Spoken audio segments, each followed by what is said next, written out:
Radio Opinión, un programa de Segundo Paso Cono Sur. Comenta Pablo Jofré Leal. Bienvenidos amigos y amigas a una nueva emisión de nuestro programa Radio Opinión, aquí en Segundo Paso Cono Sur. Hoy para hablar de un tema que me parece atractivo desde el punto de vista de la contingencia, de lo que estamos viviendo como planeta, como humanidad, y que refiere a la pandemia del COVID-19. Pero más allá de hablar en específico de la enfermedad, quiero hablar de elementos que tienen que ver con la enfermedad, con lo social, lo político. Y por ello lo he denominado geopolítica y vacunas, ataques contra la Sputnik, esta vacuna rusa, ¿no? En un programa anterior sobre lo que denominé la geopolítica sanitaria, sostuve que dentro del escenario de batalla global que Washington y sus aliados desarrollan contra la Federación Rusa,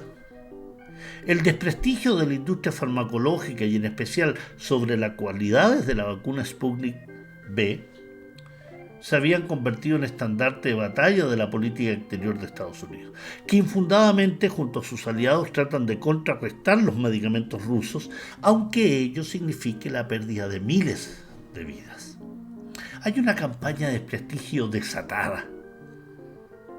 La beligerancia de algunos gobiernos europeos contra Rusia, a estas alturas con características de obsesivas, han tenido protagonistas a altos miembros de la Comisión Europea, como es el caso de su presidenta, la médica alemana Ursula von der Leyen, vinculada estrechamente a Estados Unidos, donde vivió, y candidata de ese país, de la canciller Angela Merkel, para ocupar el cargo de secretaria general de la Organización del Tratado del Atlántico Norte, la OTAN. Cargo que finalmente no ocupó. La política alemana, von der Leyen, declaró ante la Agencia Europea de Medicamentos EMA que Europa carece de datos suficientes para aprobar el uso de la vacuna Sputnik, a pesar que reguladores de 70 países donde se ha registrado esta vacuna confirman la seguridad y eficacia de esta vacuna rusa producida por el Instituto Gamaleya. La comisaria europea ha sido acusada de manejo poco transparente en los contratos firmados por proveedores europeos de la vacuna que no han cumplido con los plazos de entrega. El alto representante de la Unión Europea para Asuntos Exteriores y Políticas de Seguridad, el español Josep Borrell, ha sido un funcionario que ha hecho del discurso antirruso una característica peculiar, acusando al gobierno ruso de difundir noticias falsas y desinformar sobre las vacunas europeas y estadounidenses contra el COVID-19. En países donde Rusia pretende vender sus fármacos para así favorecer las vacunas que los gobiernos de la Unión Europea, a través de la Comisión Europea, hasta la fecha, se les ha concedido autorización condicional de comercialización a las vacunas desarrolladas por BioNTech, Pfizer, Moderna, AstraZeneca y Janssen Farmacéutica NV, a raíz de los resultados positivos de las evaluaciones de su seguridad y eficacia que ha efectuado la EMA. La escasez de vacuna obligó a Borrell, posteriormente, a sostener que la aprobación de la Sputnik sería una buena noticia, dándole un duro golpe a ese sector profundamente antirruso que ve en la disputa por las vacunas un elemento de geopolítica sanitaria, donde los ataques a Rusia son parte de la estrategia global, acompañado por los misiles llamados vacunas de farmacéuticas occidentales. Por su parte, el ministro de Relaciones Exteriores de Francia, Clément Beaune, en julio pasado, en otro ataque a la vacuna rusa, lamentó que Grecia admita en su territorio a aquellos viajeros que hayan sido vacunados en la batalla contra el COVID-19 por la Sputnik V. Llamó a los países de la Unión Europea a no reconocer los medicamentos para el coronavirus hasta que sean aprobados por el ente regulador europeo, sumándose así a los ataques contra Rusia. Misma postura asumida por el comisario europeo para el mercado interior, Thierry Breton, quien sostuvo que la EMA ya ha aprobado 4 vacunas contra el coronavirus, por lo cual Europa, que tiene serios problemas para cumplir los plazos de vacunación de su población por falta de suministro, no necesita la Sputnik. Breton rechaza el fármaco ruso a pesar de las necesidades de un continente que ha sido duramente castigado en número de contagiados y muertos, con disturbios sociales por los efectos económicos que la pandemia conlleva, y además en pleno auge de la cepa Delta, de la variante Delta que le llaman, ¿no? Las declaraciones y acusaciones se han movido vertiginosamente, entre críticas, llamados a estar alertas, y en otras abiertas declaraciones de boicotear los fármacos rusos. En el caso que refiero, esto de boicotear los fármacos rusos, nos encontramos con Lutz Gulder, jefe del Departamento de Comunicaciones Estratégicas y Análisis de Información del Servicio Exterior Europeo, quien recomendó a la agencia europea, sin tener autorización para ello, retrasar la certificación de la vacuna Sputnik hasta este mes de agosto, para permitir que las empresas occidentales amplíen la producción, ocupen todo el mercado, sin importar cuántas vidas se están perdiendo por esta política contra la Federación Rusa. Efectivamente, ya estamos casi a fines del mes de agosto de este año 2021, lo que asienta las sospechas que Gulder y otras autoridades europeas actúan más como emisarios de grupos de presión y hasta relacionadores públicos de empresas farmacéuticas europeas que funcionarios preocupados por la salud de sus ciudadanos. Desde Washington, la portavoz de la Casa Blanca, Jen Psaki, acusó a Rusia, citando datos sin corroborar, dio una serie de datos,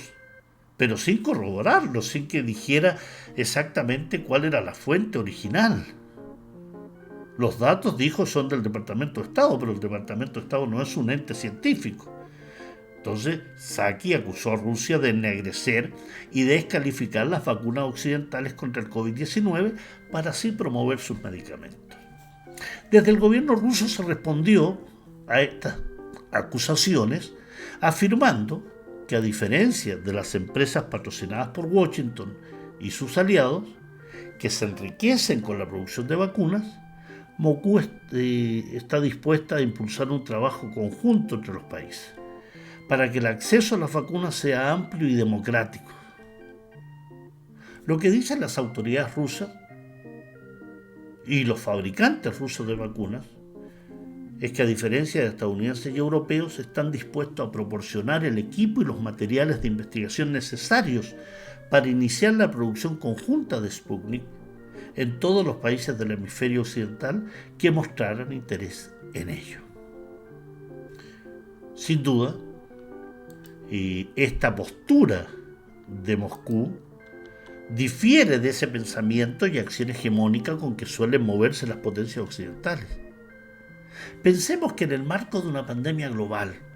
con 215 millones de contagios contabilizados por los canales oficiales de la Autoridad de Salud de los países y 4.450.000 muertes, centrados principalmente en 3 países, Estados Unidos con 38 millones de casos y 630.000 muertos, India con 30 millones de casos y 450.000 muertos, y Brasil con 21 millones de casos y 580.000 fallecidos, necesitan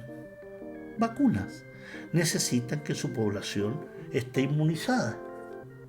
Y lo que ha salido, y así el conjunto del planeta. Uno de los elementos que ha salido a la luz en esta disputa por las vacunas es el hecho, dado a conocer incluso por políticos europeos críticos del poder farmacéutico, y con esto me refiero, por ejemplo, al diputado neerlandés Van Eickhout, uno de los rostros más visibles del Partido Verde en el Europarlamento, quien afirma que hay que tener en cuenta todos los fondos públicos que hemos dado para el desarrollo de estas vacunas. La mayoría de dinero, de hecho, ha sido público, y que ahora las compañías farmacéuticas son las que tienen las patentes y ganan dinero con ellas.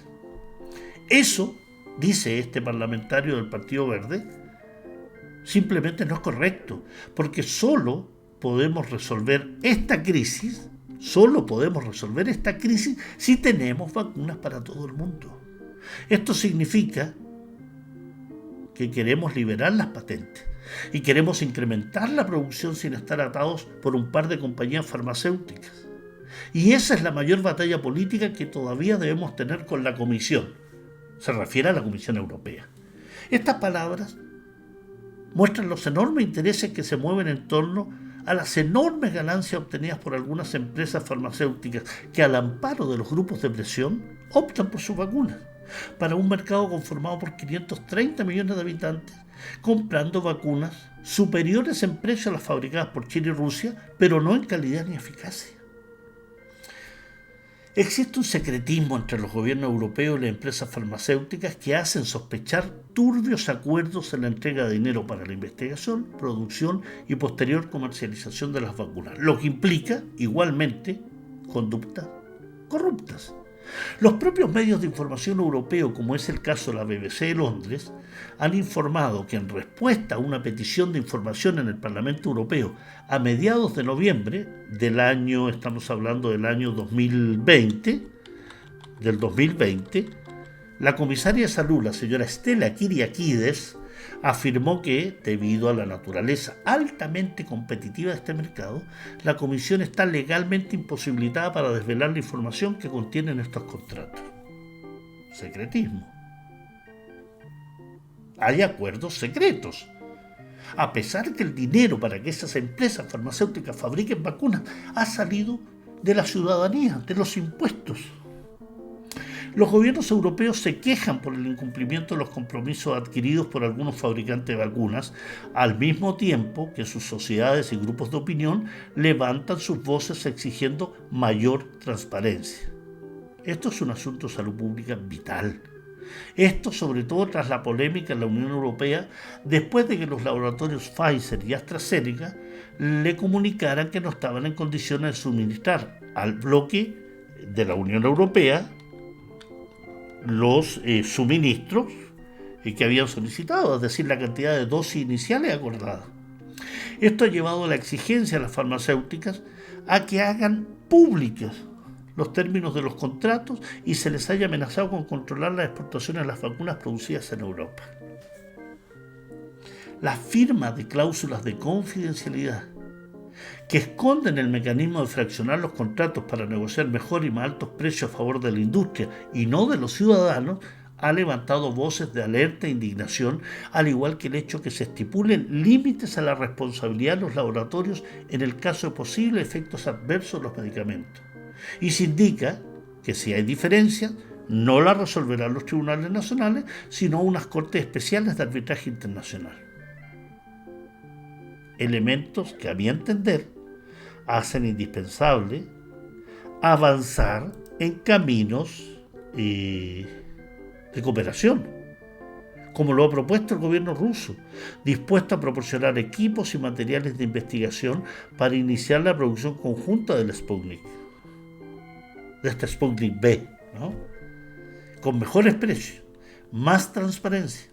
y evitando esa opacidad tan propia de aquellos que esconden bajo 7 llaves patentes que el dinero público ha ayudado a crear. La vacuna rusa ha mostrado su eficacia en más de 70 países y el llamado de las autoridades rusas a trabajar mancomunadamente ha sido el mejor ejemplo que, más allá de las amenazas y campañas de desprestigio, las sociedades van comprendiendo que el reto de esta pandemia implica dar la batalla también contra aquellas empresas que lucran en forma descarada con la vida de la humanidad. Dicho esto, los invito a leer el informe de la Oficina de las Naciones Unidas de Lucha contra las Drogas y el Delito, la llamada UNOCT, que señala en un documento relativo al tema de la pandemia que tras la aprobación del uso de vacunas contra la COVID-19 en distintas partes del mundo, la magnitud y complejidad de su fabricación, asignación y distribución a nivel mundial no tendrán precedentes. Esto también conllevará, dice esta oficina, riesgos de corrupción que pueden afectar algunos objetivos claves de salud pública. Cuánta razón, ¿no? Es decir, la geopolítica sanitaria, la lucha contra algunos países por la vacuna, países que están dispuestos a cooperar y a entregar líneas de investigación y trabajar en conjunto, implica que las grandes farmacéuticas, aquellas que quieren seguir lucrando, se quieren oponer a cualquier intento de cooperación mundial contra una pandemia que nos afecta globalmente. Un gran abrazo, amigos y amigas, y nos encontramos en una próxima emisión de nuestro programa Radio Opinión, aquí en Segundo Paso, Cono Sur.